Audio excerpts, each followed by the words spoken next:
실내는 상당히 차분한 분위기입니다.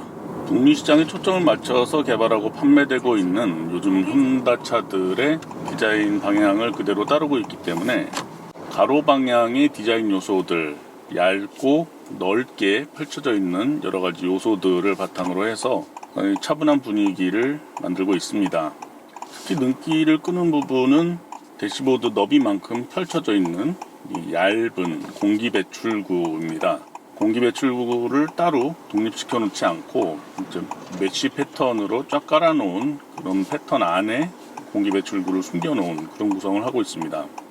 대시보드 가운데에 있는 인포테인먼트 스크린, 그리고 아래쪽에 있는 공기조절 장치 조작부, 이런 부분들도 얇은 디자인으로 만들어서 상당히 차체가 넓어 보이는, 실내 공간이 넓어 보이는 그런 모습으로 꾸며놨죠.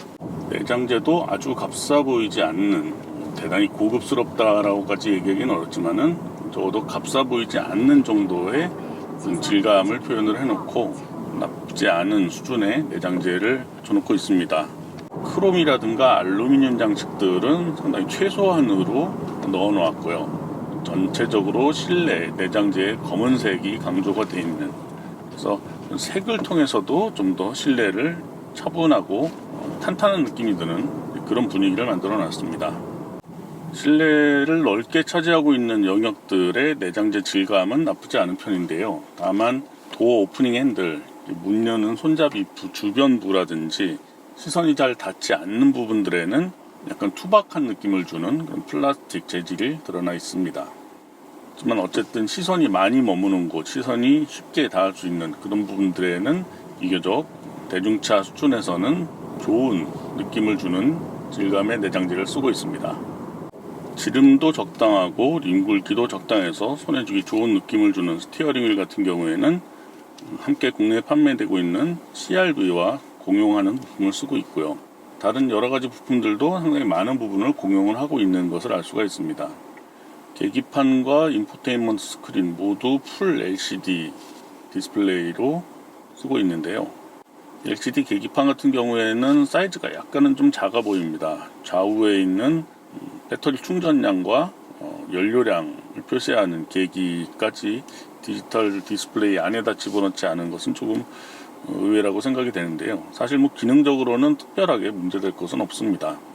인포테인먼트 스크린 같은 경우에는 주 화면은 왼쪽에 배치를 해놓고 주로 쓰는 버튼들을 왼쪽에 세로로 이렇게 나란히 배치해 놓은 걸 볼 수가 있는데요. 이런 부분은 과거에 물리 버튼을 따로 분리를 해놨던 그런 구성을 그냥 LCD 디스플레이로 옮겨놓은 그런 정도의 변화라고 볼 수가 있겠습니다. 오디오 전원과 음량 조절하는 버튼과 다이얼은 따로 분리를 해놨고요.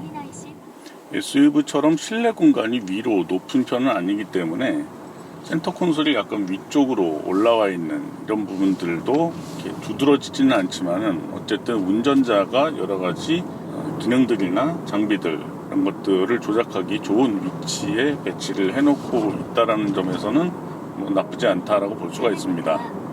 다만 전자식 기어 셀렉터를 쓰는 대신에 이 물리적 기어 레버를 가지고 기어를 조절할 수 있는 장치를 갖춰놓고 있기 때문에 공간 측면에서 조금 손해를 보는 측면이 있고요. 특히 주행 중에 운전자가 자주 조작하게 될 드라이브 모드 버튼과 바코드에 추가된 이 차지 모드 버튼이 뒤쪽에 있는 것은 조금 아쉽게 느껴지고요. 어쨌든 여러가지 기능들을 디지털 인터페이스에 집어넣으면서 물리 버튼들이 많이 줄어있지만은 가장 기본적인 것들은 그대로 남겨두고 조작하는 데 크게 신경을 쓰지 않아도 될 정도의 배치들을 해놓고 있다라는 그런 점은 장단점이 섞여 있다라고 볼 수가 있겠습니다. 실내는 공간 측면에서 보면은 무난한 수준입니다. 이전 세대의 어코드와 비교를 하면은 대단히 큰 차이를 보여주지는 않는데요. 사실 이전 세대 어코드 같은 경우에는 뒷좌석의 무릎 공간이 상당히 넓다라고 느껴졌었습니다. 외부에서 봤을 때의 어떤 차체가 주는 볼륨감 이런 것들의 영향도 있고 실내 디자인의 영향도 있지만은 뒷좌석에 앉았을 때 앉는 부분이 상당히 낮고 그러면서도 앞좌석과의 거리가 제법 있었기 때문에 공간 측면에서는 중형 세단으로서 나쁘지 않다, 비교적 좀 여유 있게 느껴지는 그런 공간을 갖추고 있었는데요. 앞좌석 공간에 체감할 수 있는 차이는 그렇게 커 보이지 않고요. 뒷좌석 공간도 앞좌석과의 여유 공간 이런 부분들은 이전과 비교해도 큰 차이는 없어 보입니다. 다만 이제 시각적으로 봤을 때에는 이전 세대보다 좀 더 간결해진 대시보드 디자인 덕분에 차가 좀 넓어 보이는 느낌을 주고요. 전반적인 디스플레이의 배치 그리고 여러가지 조작부의 배치 이런 것들이 대시보드에서도 좀 낮은 위치에 놓여 있기 때문에 전방으로 좀 약간 탁 트인 느낌을 준다는 점에서는 시각적인 여유는 좀 더 커졌다고 볼 수가 있겠습니다. 앞좌석 기준으로 시트는 쿠션은 약간 부드러운 소재가 있기는 해도 두께가 좀 두툼한 느낌을 주지는 않는 그런 쿠션이 자리를 잡고 있고요. 시트 크기 자체도 아주 크다라고 보기는 좀 어렵습니다. 적당히 운전자의 몸을 탄탄하게 잡아줄 수 있는 정도의 너비를 갖추고 있고요. 그래서 공간 자체의 여유를 생각을 했을 때에는 시트의 크기는 아주 넉넉하다고 보기는 좀 어렵고요. 하지만은 그렇다고 해서 답답할 정도의 작은 크기는 아닙니다. 약간은 스포티한 느낌을 줄 수 있을 정도의 너비라고 볼 수가 있고요. 실내로 들어오는 소음은 유리창을 통해서 들어오는 소리들을 빼면은 전반적으로는 거슬리는 톤을 걸러낸 어느 정도 거슬리지 않는 소리들만 들리도록 이렇게 조율을 해놨습니다. 다만 실내 높이가 좀 낮은 편이고 앉는 부분의 높이도 낮게 되어 있기 때문에 아래쪽에서 올라오는 소음들은 조금 더 잘 전달되는 편입니다. 엔진룸에서 만들어지는 동력계의 소음들은 실내로 들어올 때 역시 잘 걸러져서 들어오는 편입니다. CVT 그러니까 무단 자동 전속기의 구동용 모터와 엔진을 함께 결합을 해놓은 그런 동력계 구성을 갖추고 있기 때문에 엔진이 작동할 때에는 엑셀러레이터 조작하는 것과는 약간 엇갈리게 회전 변화에 따른 엔진의 소리 변화 이런 것들이 나타나는 특성은 있습니다만은 그런 것들도 작동 상태만 확인할 수 있을 정도로만 들어오고 전반적으로는 소음은 잘 걸러져서 전달이 되는 편입니다.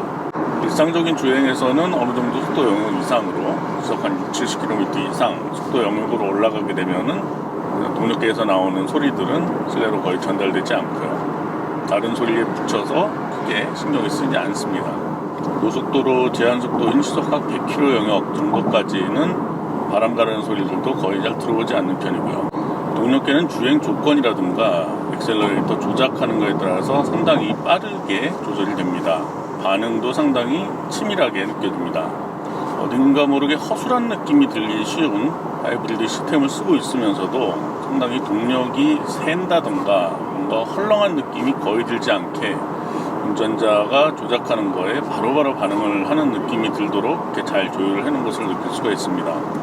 요즘 나오는 대부분의 하이브리드 시스템들이 그렇지만은 엔진과 전기 모터가 따로 작동을 할 때 그리고 함께 작동을 할 때 이런 것들의 동력의 어떤 변화들 이런 것들이 나타날 때 주는 이질감 같은 것들이 지금 타고 있는 코드 하이브리드에서는 거의 들지 않는다라는 점이 인상적으로 느껴집니다.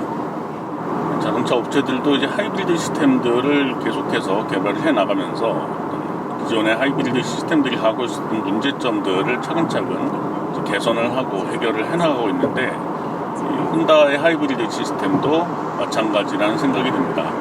특히나 혼다 같은 경우에는 한참 잘 나가던 시절에는 좀 스포티한 주행 감각으로 호평을 얻었었는데요. 그동안 그런 것들이 좀 아쉽게 느껴지는 그런 모델들을 많이 내놨었지만은 이번 세대 어코드 하이브리드처럼 요즘 최신 모델들에 쓰이고 있는 하이브리드에서는 어떤 주행의 어떤 치밀한 느낌, 운전자가 어떤 다루는 즐거움을 느낄 수 있는 그런 조작감을 구현을 하면서도 적당한 연비 그리고 효율 그런 것들까지 함께 시스템 안에 담은 그런 것을 느낄 수가 있습니다.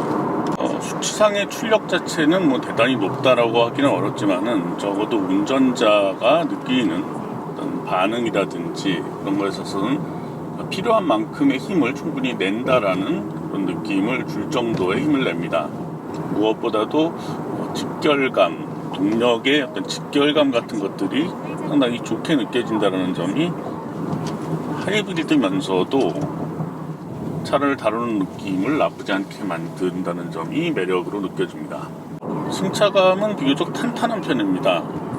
위아래 방향 움직임 상당히 잘 억제가 되어 있고요. 또 군더더기 없는 움직임을 만들어내는 서스펜션 조율이 상당히 기분이 좋습니다. 물론 부드럽고 여유로운 그런 승차감을 만들어내는 그런 서스펜션을 더 좋아하시는 분들도 계시긴 하겠지만은 운전자 관점에서는 좀 더 안정감 있는 느낌을 주는 차의 움직임을 만들어낸다라는 점에서는 상당히 좋게 느껴지기도 합니다. 부드러움을 통한 편안함보다는 또 안정감을 통한 안심할 수 있는 그런 느낌을 주도록 조율해놨다라는 점이 어코드 하이브리드의 특징인 것 같습니다. 시승 코스가 짧기 때문에 오늘 어코드 하이브리드 시승은 이 정도에서 마무리해야겠습니다. 32.1km 주행하는 동안 기록한 평균 연비는 23.6km/L였습니다. 지금까지 제이슨 류단의 류청이었습니다. 시청해주셔서 고맙습니다.